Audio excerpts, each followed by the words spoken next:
एवढी आमची बदनामी नाहक चालली आहे की देश पातळी जगाच्या पातळीवरती आमची बदनामी चालू आहे। कादंबरीमध्ये लिहिलं गेलं की वाढ दाखवली वगैरे उत्तेकर या साहेबांनी तर कळसच करून टाकलाय। अरे काय लावलंय, हा कुठला इतिहास आहे? ह्या चित्रपटामध्ये तर मी त्यांचं नावही नाही घेतलंय, त्यांचं गावही नाही दाखवलंय। म्हणजे गणोजी आणि कान्होजी सिंगल नावाने आपण फक्त चित्रपटामध्ये त्यांचा उल्लेख केलाय। आज कादंबरी इतिहास बनते, उद्या चित्रपटच इतिहास मानला जाईल अशी भीती व्यक्त करत शिर्केंच्या वंशजांनी छावा चित्रपटावर गंभीर आक्षेप व्यक्त केलाय। यावरून गणोजी आणि कान्होजी शिर्केंना छावामध्ये जाणीवपूर्वक खलनायक दाखवलं गेलंय का? औरंगजेबानंतर मराठ्यांचा खरा शत्रू कोण आहे? लक्ष्मण उत्तेकरांनी शिर्के घराण्याची माफी का मागितली? शिर्केंचे छावा चित्रपटावर नेमके काय आक्षेप? याचाच सविस्तर आढावा या व्हिडिओतून घेणार आहोत।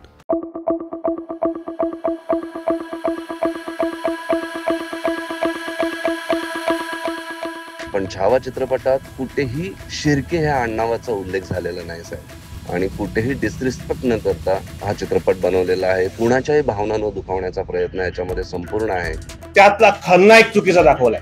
आम्ही म्हणत नाही कोण खलनायक असावा, ते शोधावा, इतिहासाचं संशोधन व्हावं। तसंच आमच्या शिर्क्यांवरती हा आरोप घेणं योग्य नाही ना। सोशल मीडियावरती एवढी आमची बदनामी नाहक चालली आहे की देश पातळी जगाच्या पातळीवरती आमची बदनामी चालू आहे।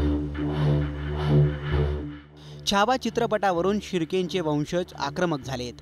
छावा चित्रपटात शिर्के घराण्याची बदनामी केली गेली असल्याचा त्यांनी आरोप केलाय। उत्तेकरांना जे काल्पनिक चित्र, काल्पनिक खलनायक निर्माण केलाय, सिनेमॅटिक लिबर्टीच्या नावाखाली जे आमचा अन्याय केलाय तो थांबावा। राजे शिर्क्यांची बदनामी लवकरात लवकर थांबावी, अन्यथा राजे शिर्के परिवार संपूर्ण म्हणजे जेवढे काही आमचे नातेसंबंध असतील सर्व राजघरातले सगळे एकत्र येऊन आम्ही आंदोलनात उभं राहणार आहोत आणि आम्ही न्याय मागणार आहोत।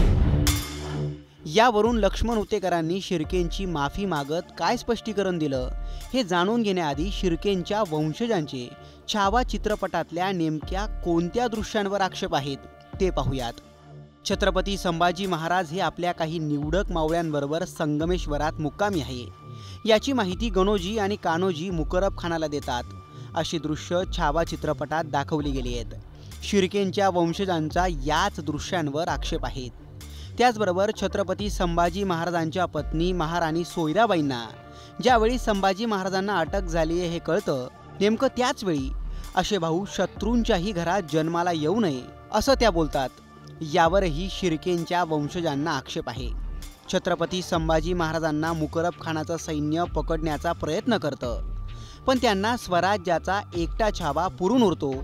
त्यावेळी संभाजी महाराजांची जोवर हात खुले आहेत तोवर ते शरण येणार नाहीत असा सल्ला गणोजी आणि कान्होजी मुकरब खानाला देतात। छावा चित्रपटात असाही एक सीन दाखवला गेला आहे। यावरही शिर्केंच्या वंशजांनी आक्षेप नोंदवलाय। संभाजी महाराजांना पकडून देण्यात शिर्केंचा हात नसल्याचा त्यांचा दावा आहे। विशेष म्हणजे माहितीच्या अधिकारांतर्गत आपण पुरातत्व विभागाला याबाबत पुरावे मागितले, पण त्यांच्याकडे असा कुठलाच पुरावा नसल्याचा शिर्केंच्या वंशजांनी आपल्या पत्रकार परिषदेत दावा केलाय। शिर्केंनी आक्रमक भूमिका स्वीकारल्यानंतर लक्ष्मण उत्तेकरांनीही त्यांची माफी मागितल्याचं कळतंय। तशी एक कथित कॉल रेकॉर्डिंगही माध्यमांवर व्हायरल झाली आहे। आदरणीय भूषणजी, पहिलं तर खूप सॉरी की मी कदाचित तुमचा फोन काल उचलला नसेल, कारण मी थोडा वाईट नेटवर्क एरियामध्ये आहे। पण मी तुमची प्रेस कॉन्फरन्सही पाहिली आणि हा तुमचा मेसेज मी आत्ता वाचला।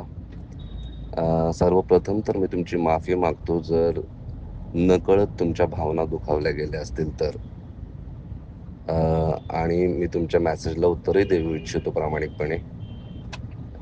सर, सिनेमाच्या सुरुवातीला एक डिस्क्लेमर येतो आणि त्याच्यामध्ये लिहिलंय की हा चित्रपट पूर्णतः छावा या कादंबरीवर आधारित आहे, जी शिवाजी सावंतांनी लिहिली होती।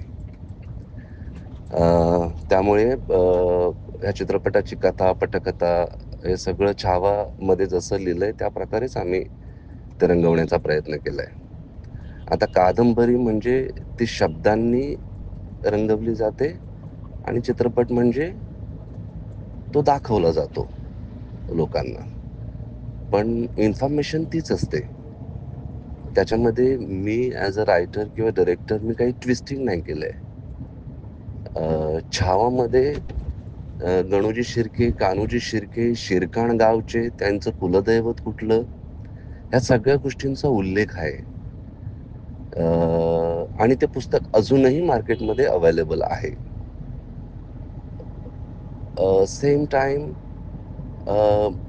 कदाचित if I am not wrong, महाराजांवरती जी TV सिरियल आली होती त्याच्यामध्ये पण एक्झॅक्टली तसंच नावासकट गावासकट दाखवलेलं आहे.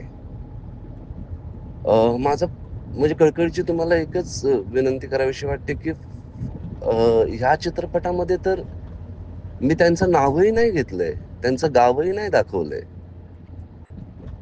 म्हणजे गणोजी आणि कान्होजी सिंगल नावाने आपण फक्त चित्रपटामध्ये त्यांचा उल्लेख केलाय. त्यांचं आडनाव काय आहे हे आपण अजिबात दाखवलं नाही, त्यांचं गाव कुठलं हे आपण अजिबात दाखवलं नाही. आणि ती खबरदारी साहेब मी नक्कीच घेतली, कारण मला कुणाच्याही भावना दुखवायच्या नव्हत्या. आणि म्हणजे तुमचे एक राजेश शिर्के बंधू हे तर माझे मित्र आहेत, डॉक्टर राजेश शिर्के. पण ह्या चित्रपटाचा उद्देश कोणाच्या भावना दुखवायच्या नव्हत्याच. आणि दुसरी गोष्ट, तुम्ही म्हणालात पैसे कमवण्यासाठी हा चित्रपट मला बनवायची गरजच नव्हती साहेब. माझ्याकडे इतर खूप विषय होते जे भरपूर पैसे कमवून देऊ शकतात. ह्या चित्रपटासाठी संपूर्ण टीमने, मी, आमचे प्रोड्युसर दिनेश विजयन यांनी रात्रंदिवस मेहनत करून 4 वर्ष मेहनत करून हा चित्रपट फक्त ह्याच्यासाठीच निर्माण केलाय की चित्रपटी संभाजी महाराज काय होते हे आपल्या जगाला कळावं. छत्रपती संभाजी महाराजांवर किती गढूळ लिखाण आहे हे देखील तुम्हाला माहितच आहे. ते पुसण्याचा हा एक प्रयास होता. आपले राजे काय होते बच्चाला कळावं हा एक प्रयास होता. पैसे कमवण्यासाठी इतर खूप विषय आहेत हो. त्याच्यामुळे हा विषय पैसे कमवण्यासाठी नव्हताच. पैसे कमवण्यासाठी मी इतकी मोठी रिस्क का घेईन, इतका कॉन्ट्रोवर्शियल सब्जेक्ट का मी घेईन? नाही, हा प्रामाणिक प्रयत्न होता फक्त आपले राजे काय होते हे कळावं जगाला. त्याच्यामुळे साहेब पुन्हा मी न कळतपणे जर तुमचं मन दुखावलं असेल तर मी माफी मागतो. पण चित्रपटात कुठेही शिर्के ह्या आडनावाचा उल्लेख झालेला नाहीये, ना त्यांच्या गावाचा उल्लेख झालेला आहे. वर्सेस ज्या इन्फॉर्मेशन्स छावा कादंबरीत किंवा काही इतर मराठी सिरियल्स असोत किंवा काही दुसरे चित्रपट असोत त्याच्यामध्ये तो उल्लेख केलेला आहे आणि ते आजही इंटरनेटवर अवेलेबल आहे. पण छावा चित्रपटात कुठेही शिर्के ह्या आडनावाचा उल्लेख झालेला नाही साहेब. त्याच्यामुळे मला असं वाटतं की तुम्ही समजून घ्याल माझ्या भावना आणि कुठेही डिसरिस्पेक्ट न करता हा चित्रपट बनवलेला आहे. कुणाच्याही भावना न दुखावण्याचा प्रयत्न याच्यामध्ये संपूर्ण आहे. तरीही तुम्हाला काय वाटलं असेल तर मी दिलगिरी व्यक्त करतो. धन्यवाद साहेब. चित्रपटात कुठेही शिर्के आडनावाचा उल्लेख केला गेला नाहीये. इतर मालिका आणि चित्रपटात थेट शिर्केंचं आडनाव वापरलं गेलं, पण आम्ही ते जाणीवपूर्वक टाळलं आहे, असं म्हणत उत्तेकरांनी नम्रपणे शिर्केंच्या वंशजांची माफी मागितली आहे. आता यावर शिर्केंचे वंशज काय भूमिका घेतात, ते खरंच छाव्याच्या दिग्दर्शकांना न्यायालयात खेचतात का, हे कमेंट करून सांगाच.